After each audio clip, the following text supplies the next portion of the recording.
జరిగిన డిపిఆర్ టెండర్లను వెంటనే రద్దు చేయాలి. డిపిఆర్ టెండర్లను వెంటనే రద్దు చేయాలి. డిపిఆర్ టెండర్లను వెంటనే రద్దు చేయాలి. కొత్తగూడెం మున్సిపాలిటీలో జరిగిన డిపిఆర్ టెండర్లను వెంటనే రద్దు చేయాలి. కొత్తగూడెం మున్సిపాలిటీలో జరిగిన డిపిఆర్ టెండర్లను వెంటనే 8 కోట్ల అవినీతిపై 8 కోట్ల అవినీతి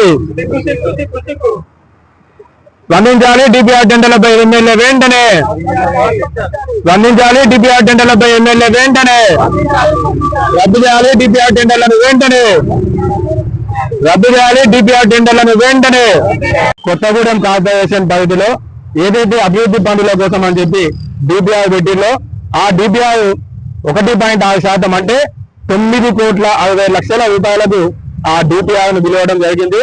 అది కేవలం కోటిన్నరకు అయితే దాన్ని 9,60,00,000 చేసి దీంట్లో పెద్ద ఎత్తున అవినీతికి పాల్పడే అవకాశం ఉన్నది. ఎందుకంటే దీంట్లో 8 కోట్ల రూపాయల స్కామ్ జరుగుతుంది. దీనికి బాధ్యత ఎవరు వహిస్తారు? దీని విషయంలో ఎమ్మెల్యే స్పందించాలి. స్పందించి నేను 40 సంవత్సరాల నుంచి నీతి నిజాయితీగా రాజకీయాలు చేస్తానని గొప్పలు చెప్పడం కాదు. ఈ డిపిఆర్ విషయంలో ప్రజలకు చాలా అనుమానాలు ఉన్నాయి కాబట్టి వెంటనే దాన్ని రద్దు చేసి స్టేక్ హోల్డర్స్ మీటింగ్ ఏర్పాటు చేసి ప్రజాభిప్రాయాన్ని అన్ని పార్టీల ప్రజాభిప్రాయాన్ని తీసుకొని అప్పుడు మీరు టెండర్లు పెట్టండి. అంతేగాని 20వ తారీఖు నోటిఫికేషన్ ఇచ్చి 21వ తారీఖు టెండర్లు పిలిచేసి వాళ్ళకు అనుకూలమైన కేవలం 2 కంపెనీలే పాల్గొంటే ఇది పూర్తిగా ప్రభుత్వ నిబంధనలకు విరుద్ధంగా జరిగింది. ఎవరికైతే ముందస్తుగా కాంట్రాక్టర్లు, రాజకీయ పార్టీ నాయకులు, అధికారులు కలిసి కుమ్మకాయలో వాళ్ళు ఎవరికి రావాలనుకున్నారో వాళ్ళకు వచ్చే విధంగానే కేవలం 2 టెండర్లు వచ్చినాయి. 2 టెండర్లు వస్తే తక్షణమే వాటిని రద్దు చేయాలి. ప్రభుత్వ నిబంధనల ప్రకారము మినిమం 14 రోజులు టెండర్ కాల పరిమితి ఉండాలి. 9,60,00,000 వినియోగించే టెండర్ కు 3 రోజుల అంత అత్యవసరమైన పరిస్థితి ఏమొచ్చిందో కూడా నియోజకవర్గ ప్రజలకు శాసనసభ్యులు సమాధానం చెప్పాలి.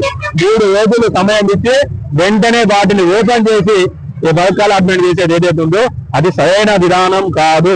ప్రభుత్వ అధికారులు కూడా నేను ఒక్కటే చెప్తున్నా, మీరు వచ్చే అవినీతి సొమ్ముతోటి మీ మీద కేసులు అయితే రాజకీయ నాయకులు కానీ మీరు సంపాదించిన లక్షల డబ్బులు కానీ మిమ్మల్ని కాపాడవు.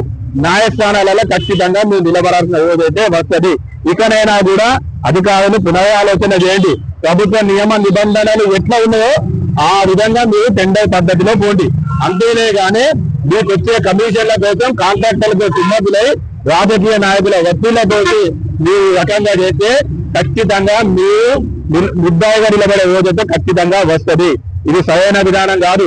ఎందుకంటే పక్కనే ఉన్న ఆంధ్రప్రదేశ్ రాష్ట్రంలో మనం చూసుకుంటే అధికార మార్పిడి జరిగినాక ఐఏఎస్లు IPS నే చిప్పకు ఊరుతున్నారు. కాబట్టి అటువంటి ఉదాహరణలు మీరు కూడా చూసుకోండి. ఒకసారి మీ అవినీతి ఆరోపణలు వచ్చి మీరు జైల్లో పోతే మీ కుటుంబాలలో మీ పరిస్థితి ఎట్లుంటుందో ఒకసారి ఆలోచన చేయండి అని చెప్పి ఈ సందర్భంగా నేను వాళ్ళకి తెలియజేస్తాను.